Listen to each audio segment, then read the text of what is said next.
Amén. Iglesia, que el Señor les continúe bendiciendo en esta noche maravillosa. Qué bonito es poder congregarnos y estudiar la palabra del Señor. En esta ocasión continuamos estudiando el libro de Apocalipsis. Capítulo número 5 es el capítulo que nos corresponde en esta noche. Este capítulo tiene como título El rollo y el cordero. Veremos la adoración a Jesucristo como Redentor. Vimos en el capítulo 4 la adoración a Dios como el Creador, el Soberano, el 3 veces Santo. En el capítulo 4 lo vimos sentado en su trono eterno, recibiendo alabanza perpetua.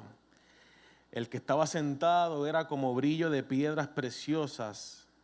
Ancianos y seres vivientes le rendían el honor que solo merece el soberano creador, el santo, santo, santo. Ahora el vidente Juan focaliza su atención sobre algo que el que está sentado tiene en su mano derecha, mostrándonos el libro en su mano derecha, mano de poder. ¿Y qué significa ese libro en la mano derecha del que está sentado en el trono? Hablaremos un poquito de eso en esta noche. Y también veremos en el capítulo 5 el descubrimiento de Cristo como Cordero, revelado como Redentor divino al mundo.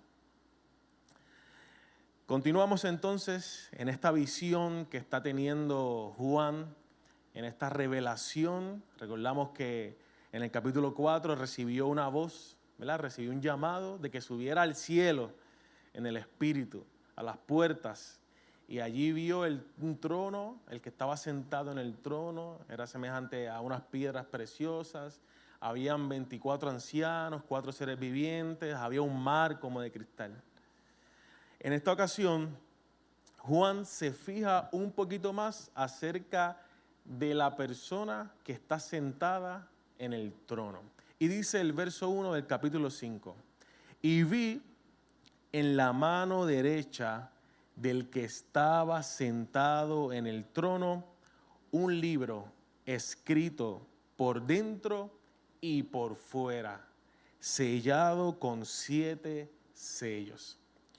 El Eterno sentado en su trono tenía en su mano derecha un libro.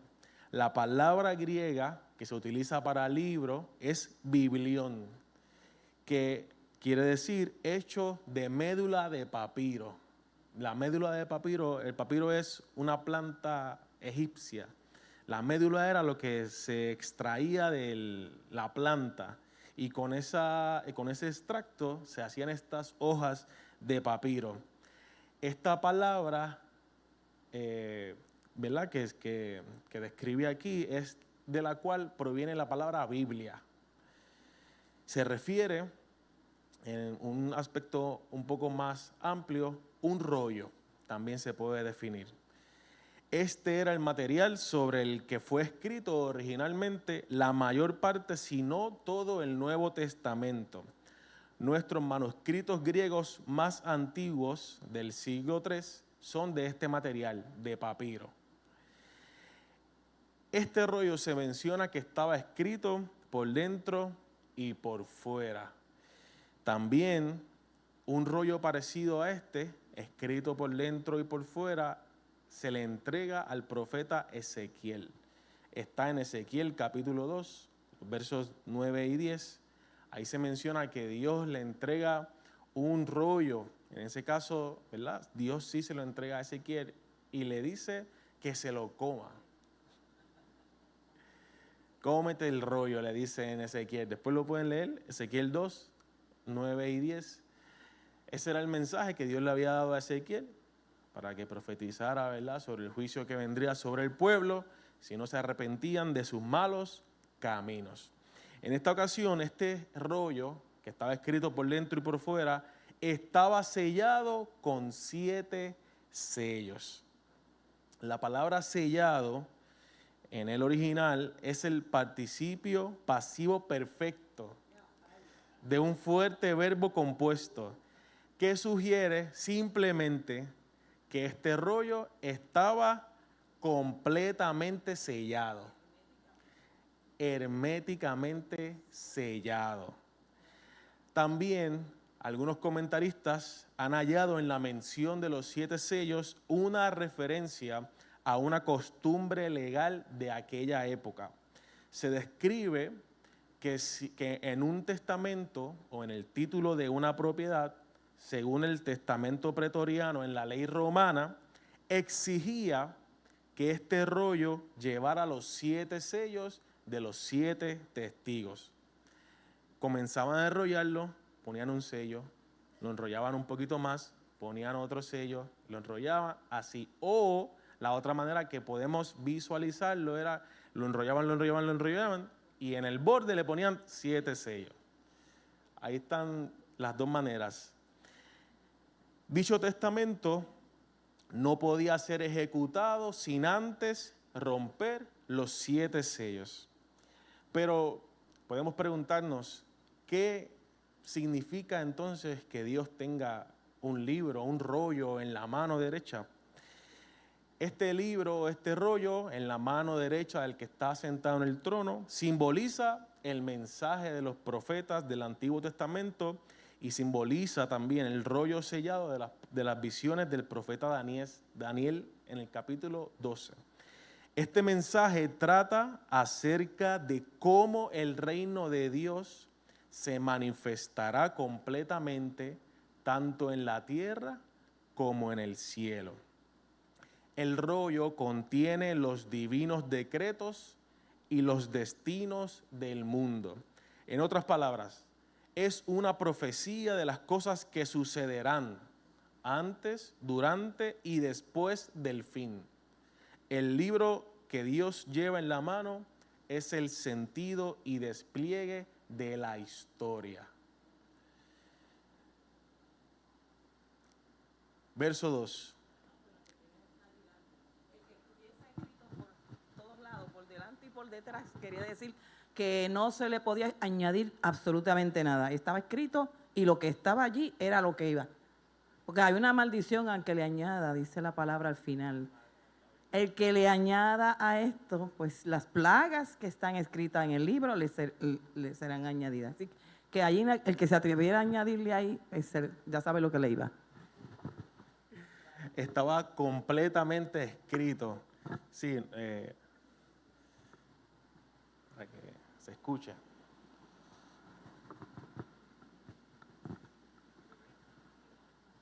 No entendí sobre los 7 sellos, ¿a qué se refería? Cuando lo estuve leyendo, ¿a qué se refería los 7 sellos? En los 7 sellos son como una especie de sello de cera que se ponchaba en los papiros, en los rollos, como se ve en la imagen.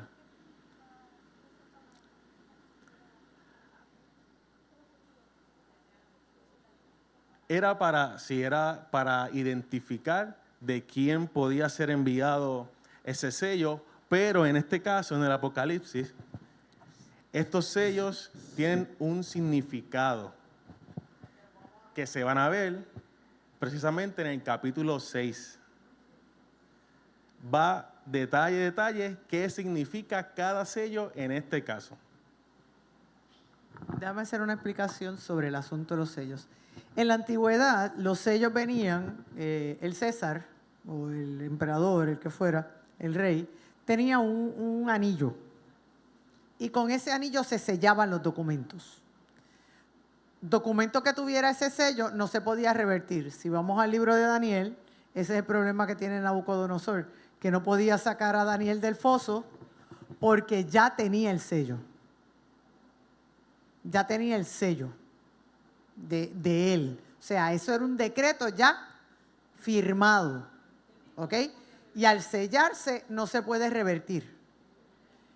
Cuando vamos al Nuevo Testamento, cuando entierran a Jesús, y vamos específicamente al Evangelio de Mateo, vemos que dice, ¿qué pasó? Sellaron la piedra, le pusieron el sello de César. ¿Para qué? Para que cuando se rompiera ese sello, pues lo que pasó fue que se lo robaron. Para probar que se lo robaron. ¿Por qué? Porque el sello lo que le daba era veracidad. Lo que él explicó ahorita, ¿verdad? Es igual que cuando nosotros hoy día hacemos un testamento, ¿qué hace el notario? Lo firma y lo poncha. Tiene que poncharlo. Si no está ponchado, no sirve. No sirve. Así que esa es la importancia del sello. ¿Qué tenían de particular estos sellos? Lo vamos a ver cuando nos toque la lección de los 7 sellos.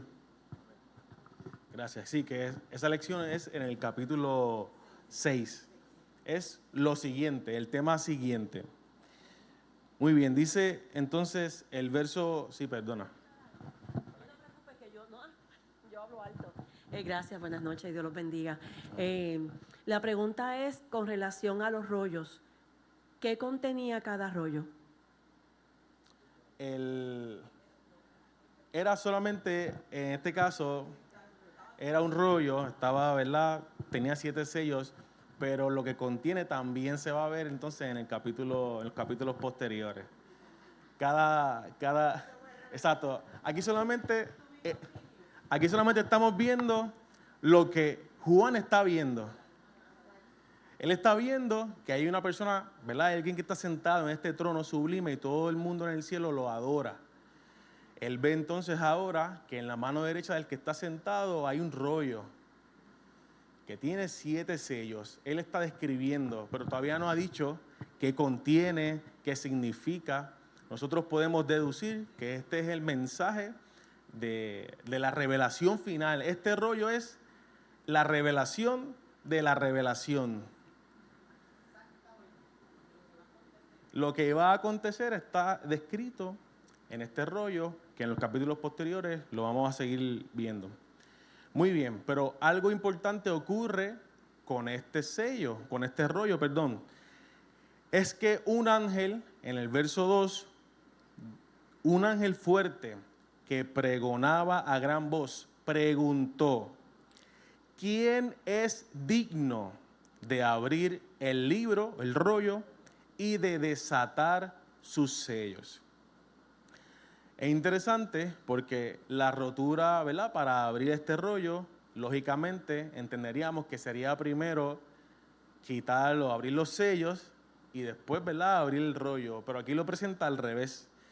La rotura de los sellos debía necesariamente preceder a la apertura del libro, pero la apertura se menciona primero porque es el objetivo principal que se busca. Abrir el rollo, saber qué está escrito. El vidente entonces nota la necesidad de que hay que abrir el rollo. ¿Qué ocurre? Verso 3. Ocurre que ninguno, ni en el cielo, ni en la tierra, ni debajo de la tierra, podía abrir el libro, ni aún mirarlo. Qué tremendo. Al principio la fuerte proclamación no recibió respuesta de nadie. Y esta palabra cuando dice y ninguno, oudeis, se traduce como nadie. En la Biblia de Jerusalén y en otras referencias, en otras traducciones, se traduce como nadie, porque el alcance del versículo, como mencionó Nitza, incluye también a seres angelicales en el cielo, en la tierra y aún debajo de la tierra. No había nadie que podía abrir el libro.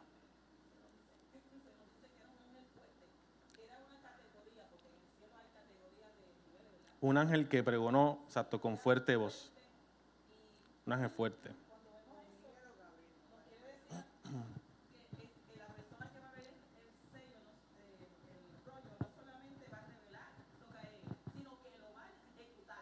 Exacto. Y ahí los ángeles, con todo el poder Nadie. Ni un ángel fuerte. Un ángel fuerte que es que está pregonando esta pregunta, ni tan siquiera él. No hay nadie ni en el cielo ni en la tierra. ¿Qué produce esto en el vidente? ¿Qué produce esto en el Juan? Que nadie pueda abrir el rollo. Verso 4 dice que lloraba yo mucho, dice Juan, porque no se había hallado a ninguno digno de abrir el libro, ni de leerlo, ni de mirarlo. Esta circunstancia perturbó mucho a Juan, ya que nadie era capaz de abrir el libro. La imagen, la importancia de este libro sellado evoca la relevancia del misterio de la historia y la revelación de Dios. Presentaba entonces un problema agonizante en la vida del vidente. Podemos hacernos un ejercicio de imaginar qué sintió Juan en ese momento al ver que Dios tenía, ¿verdad?, a su disposición presentarle el plan de lo que ocurriría, pero que nadie podía conocer, ¿verdad? No se podía conocer cuál era el plan de Dios para el desenlace de la historia. Esto produjo tristeza, porque dice que lloró mucho. Podemos, ¿verdad?, tratar de imaginar. Sin embargo, uno de los ancianos, recordamos que habían 24 ancianos en unos tronos por allí, que en el capítulo 4 habían, ¿verdad?, puesto sus coronas delante del que se las había dado, el Dios. Uno de los ancianos le dice a Juan que cesara de llorar, porque su angustia tenía respuesta de parte del cielo, ya que habría buenas noticias. Verso 5. Y uno de los ancianos me dijo, no llores. He aquí que el león de la tribu de Judá, la raíz de David, ha vencido para abrir el libro y desatar sus 7 sellos. El primero de estos títulos que se le nombra a Jesucristo nos lleva al momento en que Jacob bendijo a sus 12 hijos. En ese momento describió a Judá como un cachorro de león. Eso está en Génesis capítulo 49, el verso 9. Sin embargo, Jesús no fue simplemente un cachorro de león. Él era superlativamente el león de la tribu de Judá, que rugía fuerte, victorioso, que tenía presencia. Se nos menciona también que era la raíz de David. Esta expresión es un eco de Isaías capítulo 11, que también se cita parte de esto en Romanos 15, el verso 12. Y ese quiero leerlo. Romanos 15.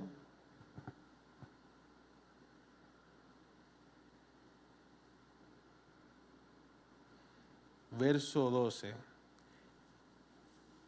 Dice, y otra vez dice Isaías, estará la raíz de Isaí y el que se levantará a regir a los gentiles. Los gentiles esperarán en él. Isaí era el padre de David.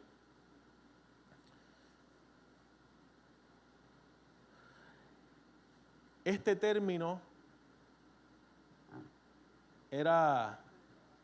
Isaí era el papá. Este término de la raíz de David es un término mesiánico. En el periodo intertestamentario había aparecido que la casa de David había muerto, que su linaje había desaparecido, pero en Cristo echó nuevas raíces. La frase ha vencido viene de la palabra Nike, que significa victoria. Ha ganado la victoria. Esta palabra Nike expresa que Cristo ha triunfado de una vez y por todas, y el objeto de este triunfo fue capacitarlo para abrir el libro del destino y llevar la historia del mundo hasta sus etapas finales. La victoria de Cristo había sido alcanzada mediante su muerte y resurrección. Muy bien, en la cruz. Muy bien. Y ahí vamos ahora. Vemos que Juan, después de pasar este momento de tristeza en el que está llorando porque no encuentra que nadie puede abrir el rollo, escucha como una voz de esperanza a uno de los ancianos que le comenta que dejara de llorar porque había alguien digno, capaz de abrir el libro. Esto llenó, imagino, a Juan de esperanza. Hay esperanza para el plan de Dios, para lo que quiera hacer en el final de la historia. Le dicen que es el león de la tribu de Judá, la raíz de David. Pero cuando Juan se da la vuelta a mirar al que era digno, se encuentra con una sorpresa. Dice el verso 6, y miré y vi que en medio del trono y de los 4 seres vivientes y en medio de los ancianos estaba en pie un cordero como inmolado, que tenía 7 cuernos y 7 ojos, los cuales son los 7 espíritus de Dios enviados por toda la tierra. Se había anunciado un león feroz, pero Juan vio a un cordero. Y esta es una de las paradojas de Cristo. Incluso los judíos esperaban que su Mesías fuera el león de la tribu de Judá, que llegara para establecer por medio de fuerza militar y con poder derrocar en ese momento el imperio romano que oprimía a ese pueblo judío. Pero ellos lo esperaban como el Mesías, como el león de la tribu de Judá. Pero lo que no comprendieron a cabalidad es que antes de venir como león rugiente, primero tuvo que venir como el Cordero de Dios que quita el pecado del mundo. Como dice Juan, capítulo 1, el verso 29. El Cordero es el león. Y la palabra griega para cordero es arnión, que se aplica a Cristo 27 veces en el Apocalipsis. Aunque por lo general nosotros podemos conocer y ver que un cordero se considera como un símbolo de desamparo, de debilidad, este cordero menciona que estaba de pie, victorioso. Y esa imagen que yo busqué, lo busqué lindo, pero esa no es la verdadera imagen del cordero, porque dice que tiene 7 cuernos y tiene 7 ojos. Después puedes buscar la imagen y aparecen. Y este cordero está como inmolado. Hay muchas interpretaciones que lo presentan como degollado. Pero este cordero degollado, que se presenta como el digno de abrir el sello, está degollado, pero no está muerto. Está de pie frente al trono. De pie victorioso.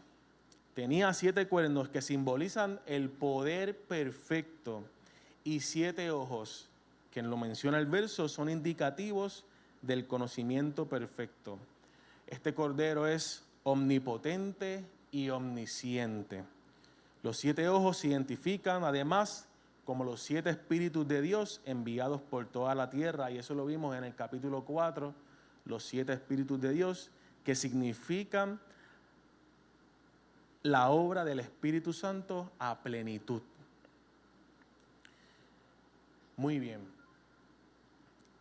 Se presenta el digno de abrir el sello, el rollo y los 7 sellos, el Cordero inmolado. Y vino y tomó el libro de la mano derecha del que estaba sentado en el trono.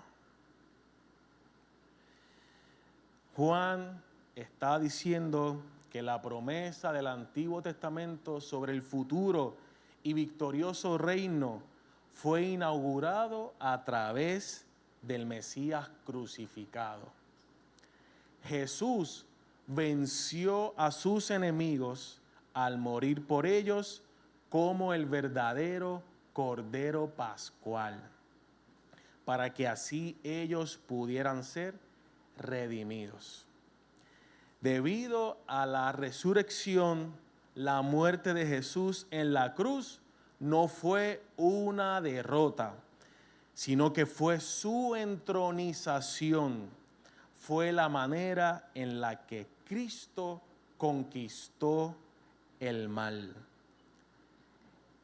Nosotros, ¿verdad? Conocemos lo que simboliza a Cristo como el Cordero de Dios inmolado que quita el pecado del mundo. Por medio de la muerte de Jesucristo en la cruz del Calvario, nosotros recibimos hoy la salvación. Su sangre derramada es el nuevo pacto que nosotros domingo tras domingo, cada vez que tenemos oportunidad, lo afirmamos y lo renovamos. Por lo que hizo Cristo Jesús en la cruz del Calvario. Su sangre derramada, la sangre de ese Cordero que lo representa a Él, que fue derramada, sangre inocente, es en la que nosotros hoy podemos recibir la salvación. Porque yo no estoy seguro que fuera el escogido para abrir el rollo, porque santo no soy. Y yo estoy seguro que nadie aquí sería capaz tampoco de, en ese momento en el que estaban buscando, Dios mío, ¿quién puede abrir el rollo? Nadie aquí era lo suficientemente digno para poder hacer esta gesta de amor. Solamente uno lo pudo.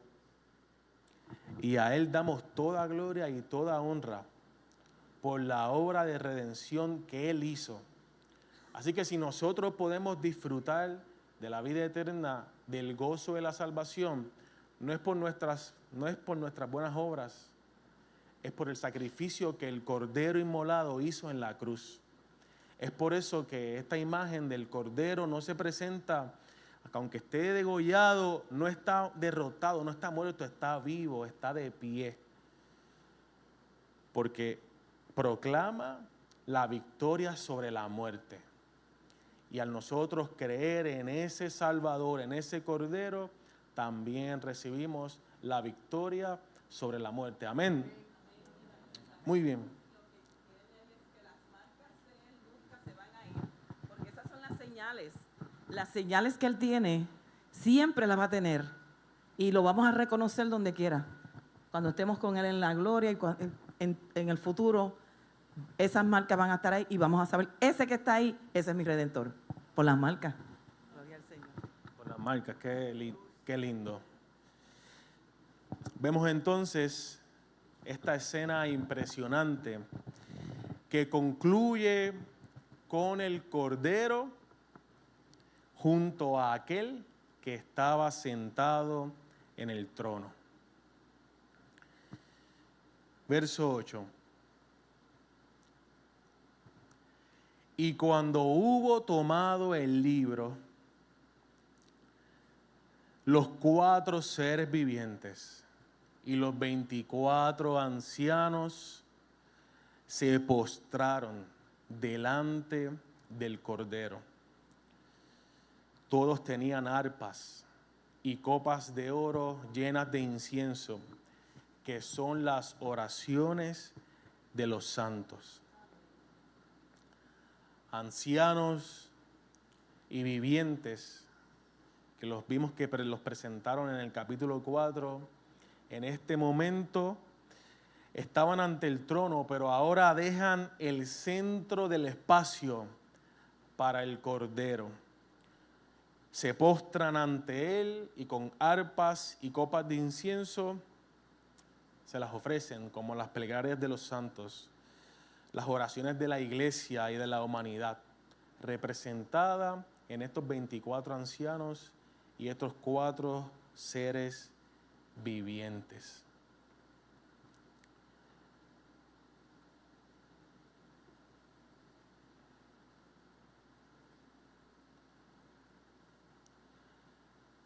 Y cantaban un nuevo cántico, diciendo: digno eres de tomar el libro y de abrir sus sellos, porque tú fuiste inmolado y con tu sangre nos has redimido para Dios de todo linaje y lengua y pueblo y nación.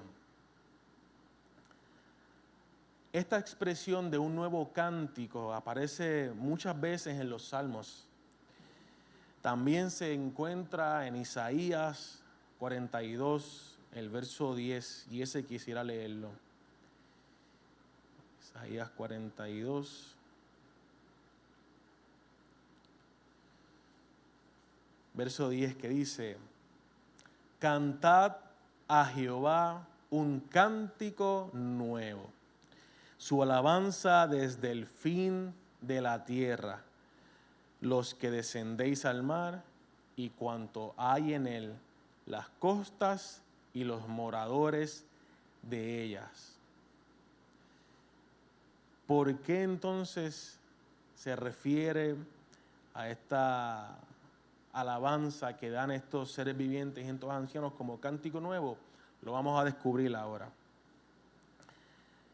El himno que cantan estos seres vivientes y estos 24 ancianos es un himno de adoración a Cristo el Redentor. Vimos en el capítulo 4 que ellos adoraban a Dios porque era, ¿verdad?, lo reconocieron como el creador soberano de todas las cosas, el que está por encima de todo. En esta ocasión, en el capítulo 5, la adoración se une entonces también al Cordero, a Cristo, el Redentor, que era digno de tomar el libro y de abrir sus sellos. Y la pregunta es, ¿por qué Él era digno de abrir el rollo y de desatar los sellos? Ahí lo responde también. ¿Por qué? Porque Él, Cristo, fue inmolado y con su sangre nos redimió, nos compró de vuelta para Dios. Y este tema de somos redimidos me recuerda que este fue el tema que estuvimos compartiendo con los juveniles el fin de semana que nos quedamos con los juveniles, y fue en Semana Santa. Fue una experiencia hermosa y le hablábamos un poco acerca de lo que significaba haber sido redimidos.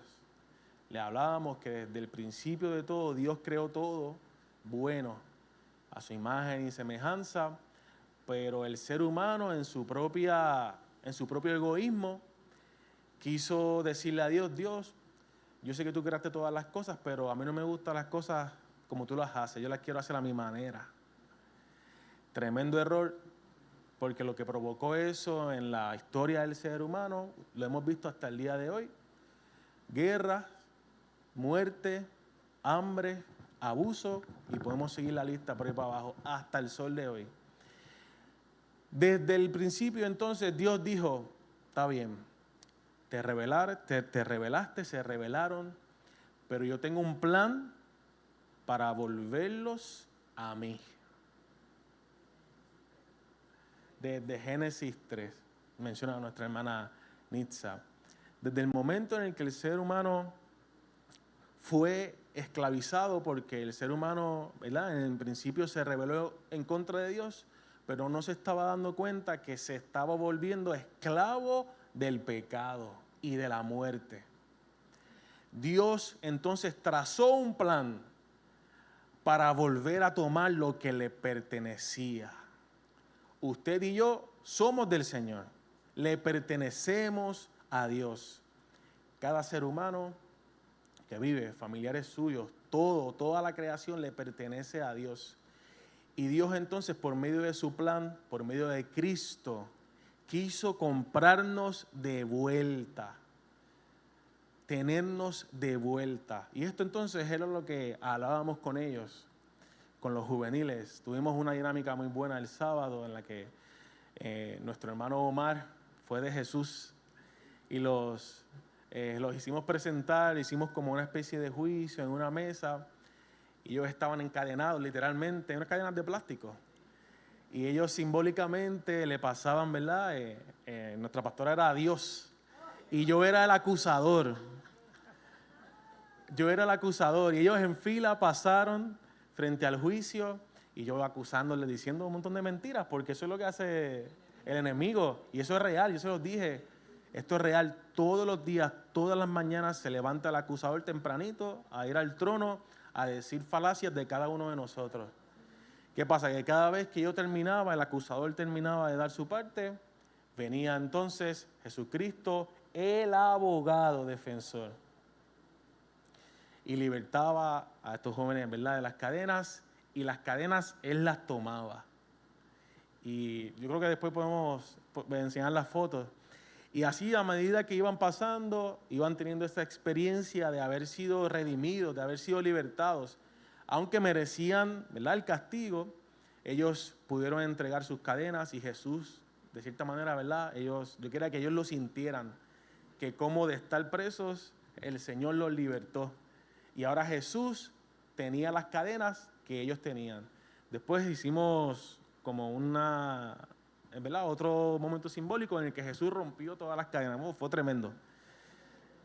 Y esta enseñanza es muy importante, ¿verdad? El Señor nos dirigió a poder mostrárselas a ellos, a pesar, ¿verdad?, de su edad, porque lo que Cristo hizo al redimirnos es vital para nuestra vida, para reconocer quién es Dios y por qué ellos pudieran preguntarse: ¿por qué yo necesito de Dios? Pues ¿verdad?, que ahí puedan tener una respuesta, porque Él los redimió. Les quitó las cadenas que produce el pecado, que los conducen a la muerte, y les dio una nueva oportunidad de vida. La idea de que somos comprados por la sangre de Cristo, de la esclavitud del pecado, es dominante en todo el Nuevo Testamento. El tema de la redención es el tema central de la Biblia. Él nos ha redimido para Dios. Nos ha comprado de vuelta para Dios. Jesucristo, el Cordero inmolado, pagó el precio que usted y yo teníamos que pagar para nosotros volver a Dios. Por tanto, le pertenecemos a Él. No se dice de quién fuimos comprados, el énfasis es por quién y para quién fuimos comprados. Fuimos comprados por el Cordero para Dios. Esta redención se extiende a toda la humanidad. Menciona a los de todo linaje y lengua y pueblo y nación. representantes de toda nacionalidad, sin distinción de raza o distribución geográfica o política. Que desde que Cristo bajó a los infiernos, porque Cristo bajó a los infiernos y trajo cautiva la cautividad, todas aquellas almas de los antediluvianos y toda aquella gente que el enemigo los tenía cautivos y decía, estos son míos. El Señor dijo, no, yo soltó las cadenas a todos los que le creyeron, porque Él se les reveló allí y les predicó. Y los que lo aceptaron, Él se los llevó. Gloria a Dios. Por eso dice que Dios dona a los hombres. Es que es maravilloso el sacrificio de Cristo. Él rompió cadenas desde el momento en la cruz. Empezó a romper cadenas, trayendo esas almas que estaban atadas por el diablo. Eso es maravilloso, gloria a Dios. Y el ladrón en la cruz, que eso es otra cosa que ahí mismito le dijo, hoy mismo estarás conmigo en el paraíso. Gloria a Dios. Así es, la misericordia de Dios, la gracia de Dios, hasta el último momento da esperanza y salvación al que con un corazón arrepentido se humilla y desea entregarle su vida a Él y lo reconoce a Él. Amén. Continúa diciendo el verso 10, y nos ha hecho para nuestro Dios reyes y sacerdotes, y reinaremos sobre la tierra. Por su redención de gracia, Cristo nos ha hecho para nuestro Dios reyes y sacerdotes. Esta combinación de las funciones reales y sacerdotales del creyente también se encuentra varias veces en el Nuevo Testamento. Ya apareció, y nuestro hermano Ángel lo habló en el capítulo 1, verso 6, y también se va a hallar en el Apocalipsis, en el capítulo 20, verso 6. Y Pedro también emplea la expresión real sacerdocio, que ese quisiera leerlo. Está en Primera de Pedro, capítulo 2.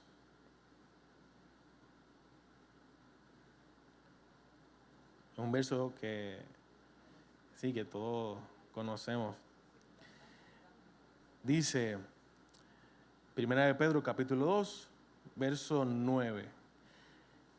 Mas vosotros sois linaje escogido, real sacerdocio, nación santa, pueblo adquirido por Dios. ¿Para qué? Para que anunciéis las virtudes de aquel que os llamó de las tinieblas a su luz admirable. Aleluya. Dice el verso 10, vosotros que en otro tiempo no erais pueblo, pero que ahora sois pueblo de Dios, que en otro tiempo no habíais alcanzado misericordia, pero que ahora habéis alcanzado misericordia. Qué privilegio hermoso. Yo me siento bien agradecido por lo que el Señor ha hecho por mí. Es un privilegio el nosotros servirle a un Dios tan grande, a un Dios tan bueno, que aún nosotros, no mereciendo parte de la promesa de vida, el Señor tuvo a bien derramar de su gracia y misericordia para todos. Cuando menciona que reinaremos sobre la tierra, esto se puede interpretar que señala al reino del milenio. Y eso también lo vamos a, ¿verdad? Se va a hablar un poquito después. El milenio es el momento en el que Jesucristo literalmente estará en la tierra reinando con cada uno de nosotros por 1000 años. Habrá paz y todo gobierno en el mundo será regido por la justicia de Dios. En ese momento, que después lo van a hablar, veremos entonces cómo es que se gobierna un gobierno con verdadera justicia, porque Cristo mismo es quien estará sentado en el trono gobernando. Después pasa lo que sabemos, ¿verdad? Que liberan otra vez al enemigo, él engaña a mucha gente y usted se preguntará, bueno, pero si todos vivíamos con Cristo, pues, ¿verdad? Personas que no lo conocieron, fueron engañados, personas nuevas. Pero eso no me toca a mí, eso va más adelante, no nos adelantemos. Pero este momento en el que menciona que reinaremos sobre la tierra, parece señalar este momento del milenio. Muchos eruditos sienten que la mejor lectura podría ser que ahora mismo estamos reinando. Aún esto podría tomarse como un presente profético. Sí, exacto, porque hay un sentido en el cual los santos reinan con Cristo ahora. Nosotros somos parte del reino que Dios quiere establecer. Somos agentes de cambio, porque el reino de Jesús, el reino de Dios, se trata de caminar la milla extra, de poner la otra mejilla, de si alguien me insulta, pues no insultarlo para atrás, de responderle al revés. Ser corderos. Nosotros al hacer esas cosas que el Señor Jesús nos enseña en el Sermón del Monte, son las maneras en las que nosotros establecemos el reino de Dios aquí en la tierra. Pero ese es otro tema, otra historia, otra predicación. El nuevo cántico que leímos vindica para Jesucristo el lugar único que ha tomado en la historia del mundo, el Redentor.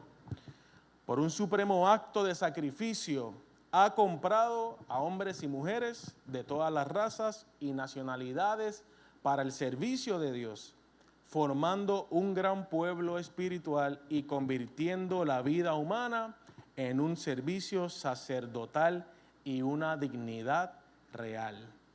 Somos real sacerdocio porque somos siervos de Jesucristo. Somos siervos de Dios, personas que hemos entregado la vida al servicio de Dios. En cierto modo pudiéramos decir que ahí se cumple cuando dice, buen siervo y fiel, sobre poco has sido fiel. En estas pequeñas cosas que nosotros hacemos de ayudar a otros sin que nos cueste en el sentido de rogar. Gracias. Pues dice, sobre poco has sido fiel, sobre mucho te pondré. Porque el Señor lo dice ahí en la palabra, en la Nueva Traducción Viviente dice que Él pagó el precio y que los redimió a toda esta gente, de toda lengua, de toda nación, todo el que venga a Él. Y entonces que los transformó, porque lo bueno de Cristo es que su sacrificio transformó muchas cosas y sigue transformando todavía, porque esto no ha acabado, ¿verdad? Porque lo estamos viendo aquí en un reino de sacerdotes. Así que, Amén. Así es. sobre mucho el Señor nos pondrá, pero el que mucho se le da también tiene mucha responsabilidad. Tiene mucha responsabilidad, así mismo es. La palabra clave es ser fiel. En lo mucho, en lo poco que el Señor nos ponga a hacer, seamos fieles a Dios. Ya estamos casi terminando. Vemos entonces el significado de este cordero inmolado que se para frente al trono, recibiendo el honor porque es el digno de abrir este libro, este rollo, que ni tan siquiera hemos visto qué dice el libro, el rollo. Juan simplemente está viendo la majestuosidad de lo que implica que este cordero inmolado esté parado frente a este trono. Porque vamos a ver los últimos 4 versos, lo que significa que este cordero inmolado sea el que sea digno de abrir este rollo. Dice el verso 11.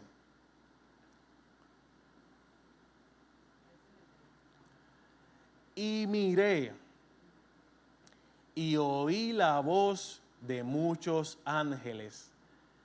ahora se unen ángeles, no lo habían mencionado hasta ahora, alrededor del trono, y de los seres vivientes y de los ancianos que ya estaban allí.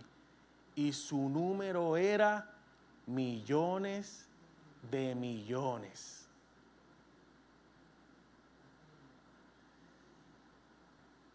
Juan tiene esta imagen en el que aparecen, pero tantos y tantos y tantos ángeles en este momento preciso en el que el Cordero está frente al trono de Dios. Veamos entonces lo que sucede con todos estos ángeles, todos estos seres vivientes, todos estos ancianos. Dice que decían a gran voz, verso 12, el Cordero que fue inmolado es digno de tomar el poder, las riquezas, la sabiduría, la fortaleza, la honra, la gloria y la alabanza. Este era el nuevo cántico que cantaban. El nuevo cántico que cantaban los seres vivientes y los ancianos. Ahora se les une un coro de ángeles que forman el círculo sagrado de la gloria en la liturgia celestial de exaltación por excelencia. La doxología celestial. Aplicando en esta ocasión al Cordero degollado los 7 tributos de Dios. Porque no sé si pudimos contar en el verso 12, dice, es digno de tomar el poder, las riquezas, la sabiduría, la fortaleza, la honra, la gloria y la alabanza. 7 puntos. Ese número lo vamos a continuar viendo en el libro de Apocalipsis, y después de este capítulo vamos a ver el ciclo de 7 que seguiremos viendo. Ese número, ¿verdad? Como se ha mencionado, ejemplifica la perfección, la plenitud de Dios. Sugiere en esta ocasión la perfección, la plenitud del poder y la gloria de Dios. Verso 13. Y a todo lo creado que está en el cielo y sobre la tierra y debajo de la tierra y en el mar y a todas las cosas que en ellos hay, oí decir. Ahora teníamos los 24 ancianos, teníamos los 4 seres vivientes, teníamos millones y millones y millones de ángeles, y por si fuera poco, ahora se añade más gente. Todo lo creado, a todo lo creado que está en el cielo y sobre la tierra y debajo de la tierra y en el mar y a todas las cosas que en ellas hay, oí decir al que está sentado en el trono y al Cordero, sea la alabanza, la honra, la gloria y el poder por los siglos de los siglos. Vemos cómo continúa y se amplía la doxología del verso anterior y del capítulo anterior, pero ahora toda criatura aclama a Dios y al Cordero, uniéndolos en grandeza y dándoles los atributos más importantes que pertenecen a Dios: la alabanza, la honra, la gloria y el poder. Es que la palabra dice que también la misma creación va a ser también renovada completamente, Sí. redimida. Porque cuando cayó el hombre, cayó toda la creación. Todo fue corrupto. Y dice la misma palabra que está esperando el día de la redención, que juntamente con nosotros, los hijos de Dios, la misma naturaleza va a ser redimida. Y ahí se une en ese coro toda la creación completa. Toda la creación. Qué hermoso, ¿verdad? Yo no puedo imaginar lo que Juan está viendo en este momento. Nosotros simplemente estamos leyendo lo que él escribió de lo que vio. No podemos escuchar lo que él escuchó, podemos intentar imaginarlo, pero podemos ver lo hermoso que es que toda la creación adore a Dios. Eso nos deja a nosotros en una postura de completa humildad. Y ya mismo voy a la pregunta de reflexión, pero vamos a culminar con el verso 14, que dice: los 4 seres vivientes decían: amén, así sea. Y los 24 ancianos se postraron nuevamente sobre sus rostros y adoraron al que vive por los siglos de los siglos.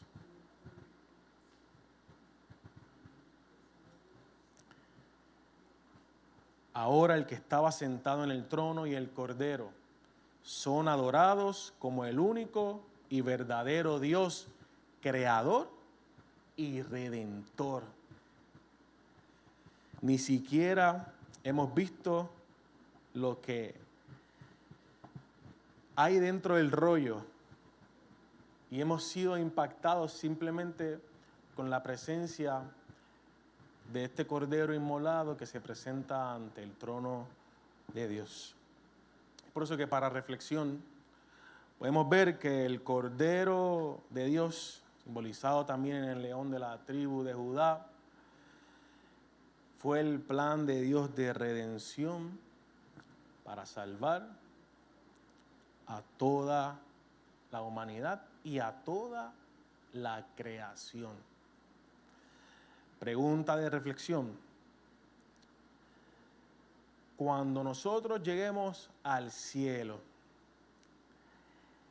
¿de qué cosas usted cree que podrá enorgullecerse, de congloriarse? Al ver lo que ocurre en el cielo, cuando nosotros lleguemos al cielo, ¿qué nosotros le diremos a Dios de las cosas quizás que nosotros hicimos aquí en la tierra para intentar ser buenos? Yo pensaría que cuando nosotros estemos en el trono, frente al trono, en la presencia de Dios, yo no me atrevería ni tan siquiera a mirarlo. Porque con todo lo que describe aquí, esta es la adoración en el cielo, lo vimos desde el capítulo 4. Yo no me atrevería ni a gloriarme ni de que estoy aquí. Porque toda la gloria, toda la honra, alabanza y poder en el cielo, en la tierra y aún debajo de la tierra le pertenecen al Dios que vive para siempre, por los siglos de los siglos. Amén. Iglesia, que Dios les bendiga.